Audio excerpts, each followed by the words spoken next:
Front cover: Madonna and Saints adoring the Child. Detail of Madonna. Perugino, 1445 or 50 to 1523. Throughout the Middle Ages and Renaissance, the great mystery of Christ's taking on of human flesh, of his becoming one with humanity, found full expression in the figure of his mother Mary. Why did theologians, poets, mystics, and of course artists look to the story of a poor young woman's improbable encounter with the divine? Why did they find in the story of the virgin birth an account of love, generosity, and wisdom that continues to inspire and challenge us today?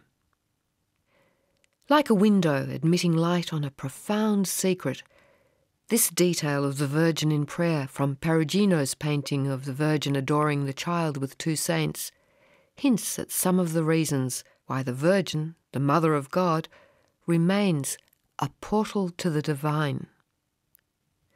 This Umbrian master, the teacher of the divine Raphael, presents a woman of flesh, of composure, and intelligence. In short, a woman absorbed in contemplation of her child, the God-man.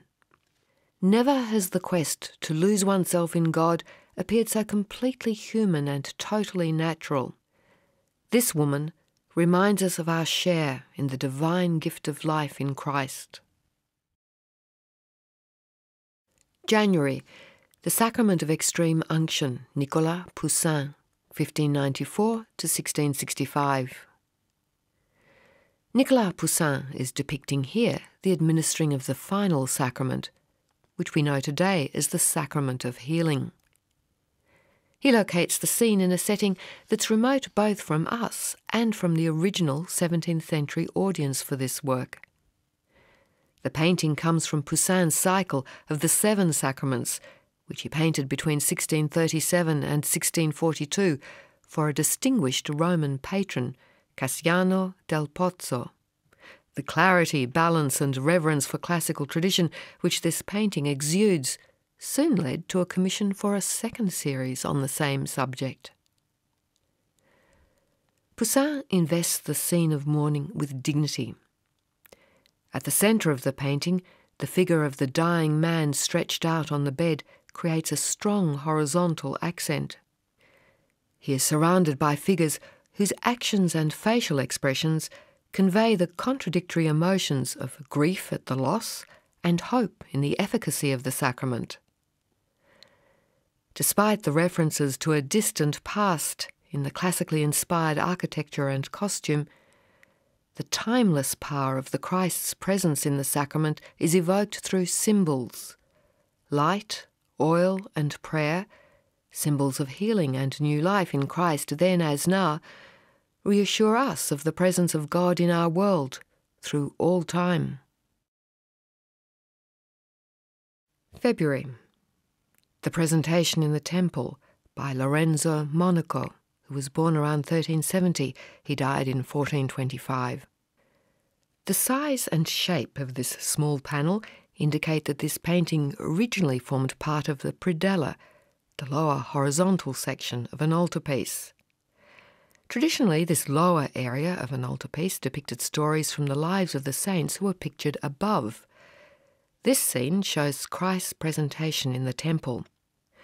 Alongside the Nativity and other scenes from Christ's infancy, this moment, which we read of in Luke chapter 2, verses 22 to 39, was frequently represented in the early Renaissance. Lorenzo Monaco situates the scene outdoors, in front of the high temple, which he evokes in the church-like building at the right. Mary stands prominently in the foreground, her blue-clad robe distinguishing her from others around her in their paler colours. Christ's mother steps away from the other figures as she hands the child to Simeon, the high priest of the temple. The consecration of a firstborn child was an important ritual of Jewish religious life. The interaction at the centre of the panel between the Virgin, Christ and Simeon enhances the solemnity of this action. So does the response of Anna, the prophetess, who appears clad in pale green just to the left of the Virgin. The scroll unfurling from Anna's left hand reminds us how she spoke to all who were looking for the redemption of Jerusalem. March. Crucifixion Diptych by Rogier van der Weyden, who was born around 1399. He died in 1464. Rogier van der Weyden's stark depiction of the crucifixion forces the viewer to engage with the pathos of suffering. Two individual panels, framed into a diptych, portray the crucifixion not as an historical scene, but as an event that appears in a timeless devotional context. We lack the familiar narrative cues, such as the hill of Golgotha, the two thieves, or those standing at the base of the cross. Instead, Rogier emphasises the intensity of the reactions of St John the Evangelist and Christ's grieving mother. John leans forward to catch the Virgin as she collapses. Her eyes remain closed, as if she can no longer bear the sight of the suffering her son must endure. The frame between the two panels separates the mother from her child.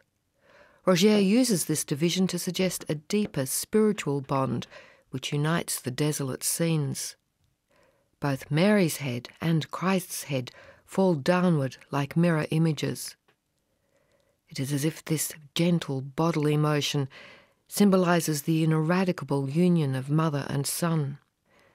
The separation of the panels remind us that although we may be distant from the historical reality of Christ's passion, we, like the Virgin and the original viewer of this painting, can draw close to Christ when we identify with the suffering of all humanity.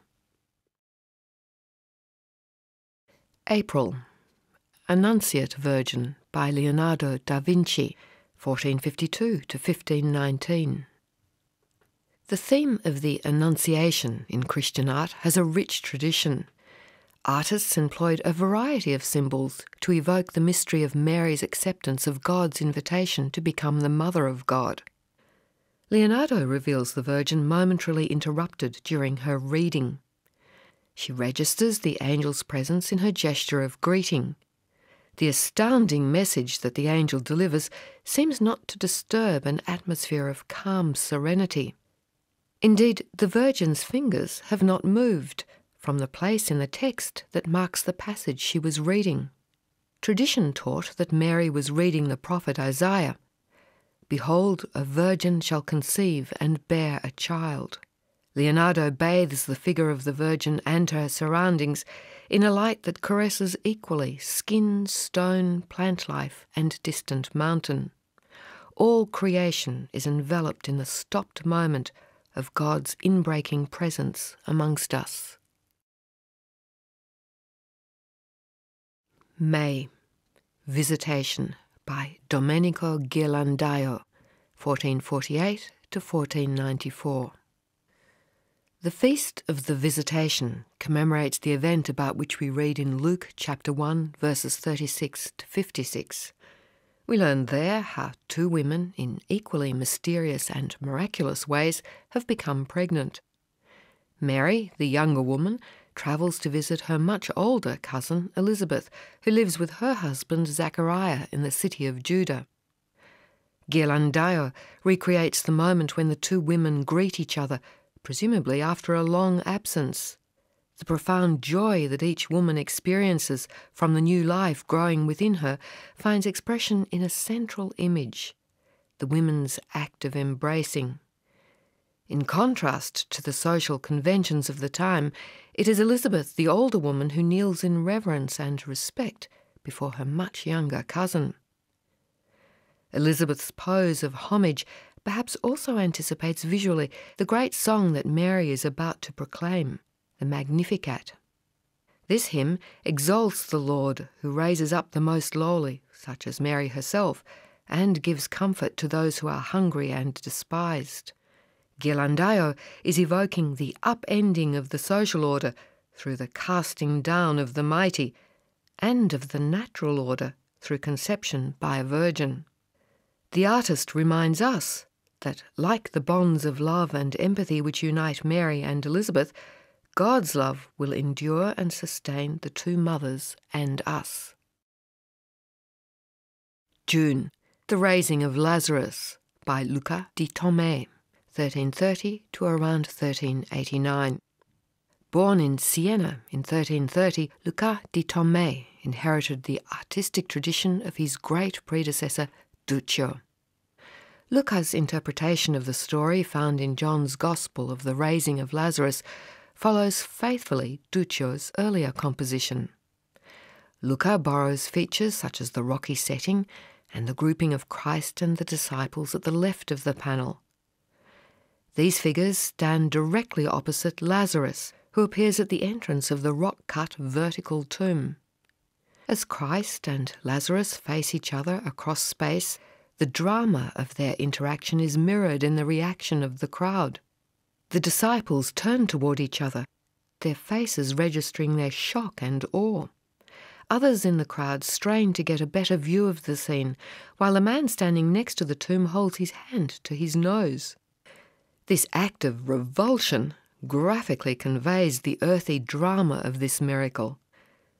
In a commanding gesture, Christ's right arm extends across the centre of the space. This divine action acquires further authority through the words which would once have been clearly visible. Moving in a direct line from Christ's mouth to Lazarus, the Latin text reads, Lazare, veni foras. Lazarus, come forth. At the beginning of John's Gospel, we hear of the Word becoming flesh.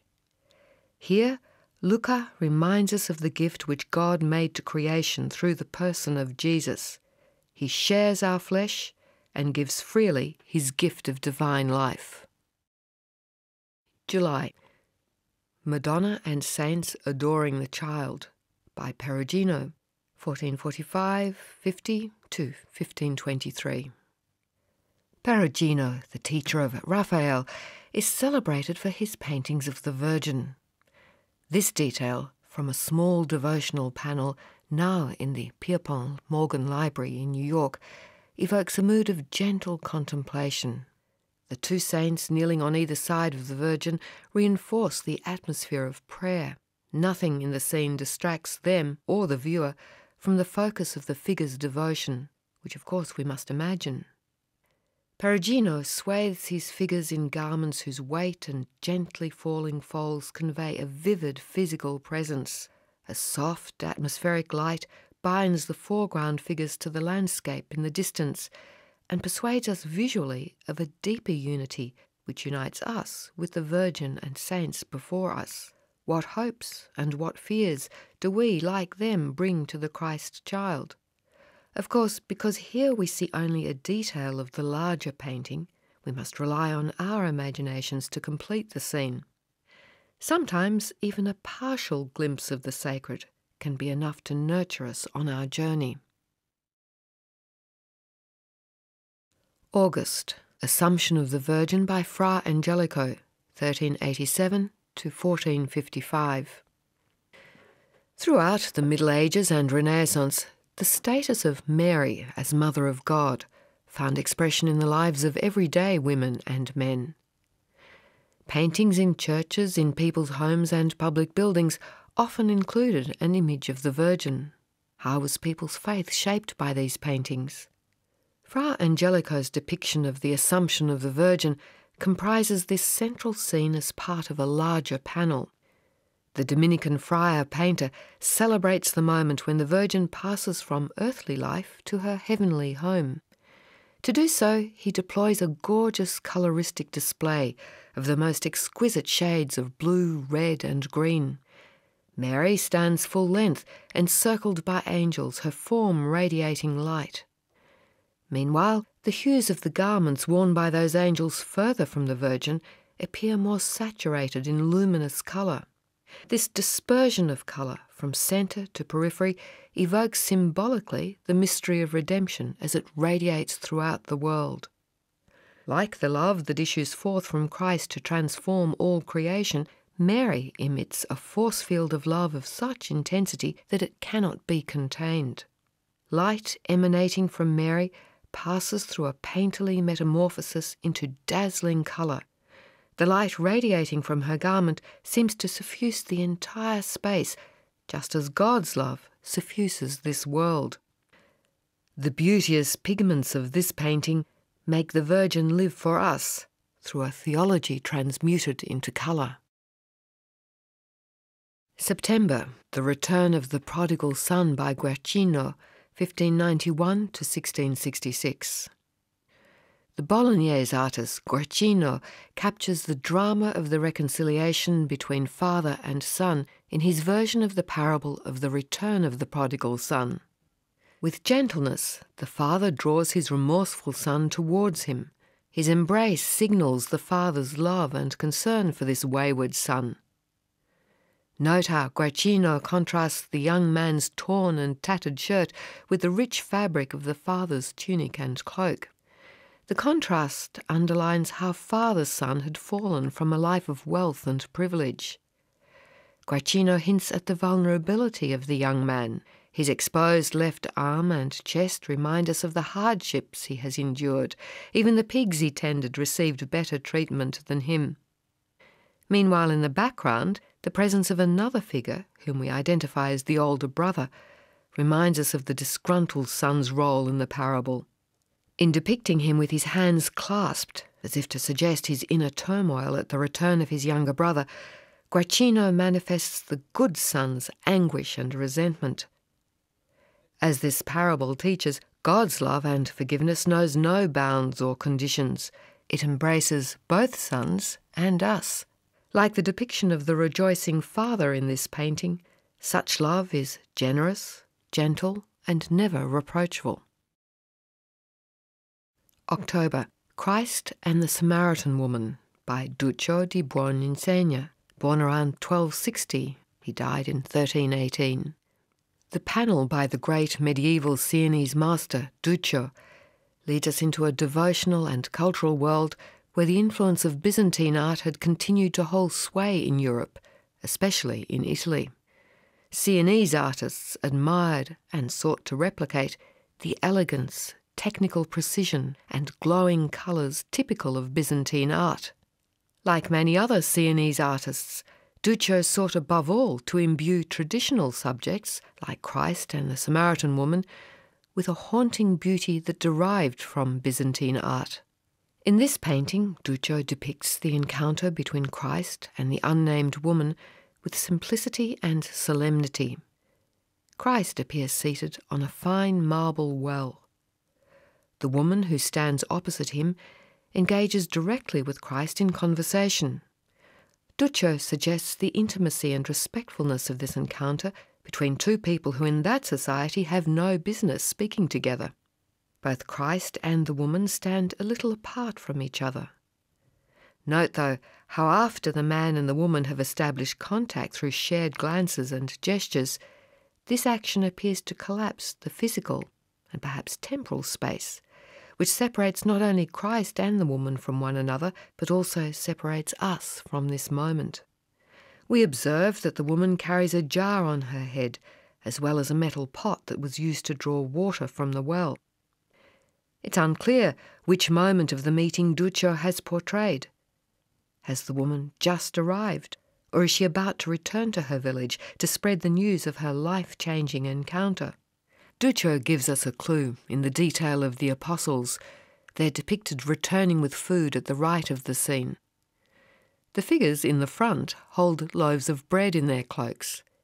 The disciples return with food for the body. The woman leaves with the gift of eternal life. November, the Last Judgment. Detail Enrico Scroveni, presenting the Scroveni Chapel. Giotto, 1266 to 1336. This detail from the west wall of the Scroveni Chapel in Padua recalls for us how heavily the weight of family honour and shame influenced late medieval life. Those who, like tyrants, unscrupulous merchants, and moneylenders who abused their wealth and power, often became the target of fierce criticism. Enrico Scroveni's father, Reginaldo, was denounced by Dante for his sharp practices as a moneylender. The public nature of his family's offence could only be offset by an equally public gesture of contrition. Hence, Enrico decided to erect the chapel that bears his name. In this small, simple space, Giotto created one of the most astonishing ensembles in the entire history of art, one that has enjoyed unreserved praise from every sort of viewer. Traditionally, the scene of the Last Judgment was placed on the inner west wall of a church. As the faithful exited, they would be reminded of the judgment awaiting them. Here, the viewer looked up to see the patron presenting to 3 saints a model of the chapel that he has built and paid for. The central haloed figure is usually identified as the Virgin, and indeed the chapel was dedicated to her. In loving kindness, she stretches out her right hand in a movement which conveys her acceptance of the penitent donor's tribute to her honour. The Virgin's loving, expansive gesture echoes across 7 centuries as new generations of viewers contemplate the promise of redemption. December. Adoration of the Baby, Gerrit van Honthorst, 1590 to 1656. Many artists have explored scenes from Christ's life against the dramatic backdrop of night. This Flemish artist's depiction of the scene of the Adoration of the Baby invites us too to draw near to the tiny child who lies vulnerable before us. We too join the intimate circle of adorers, Mary, Joseph, and the 2 angels, who kneel before the child's makeshift cradle. Honthorst was renowned for his night scenes. His explorations of the way light could be manipulated, both to highlight and to conceal action and emotions, seem to culminate in the mood of reverence that he evokes in this painting. Both for Honthorst's original viewers and for us, the radiant light of Christ bathes the entire space and illuminates with joy the faces of the beholders. The darkness in the background emphasizes the glory of the light. Just as light triumphs over darkness in this painting, so God's gift of Jesus urges us to nurture this fragile yet brilliant light, the source of our love and life. We all pray that the Christmas season will spread God's light throughout the world in just the way that the light of the infant Jesus illuminates this painting. The Christmas promise shines out from this image.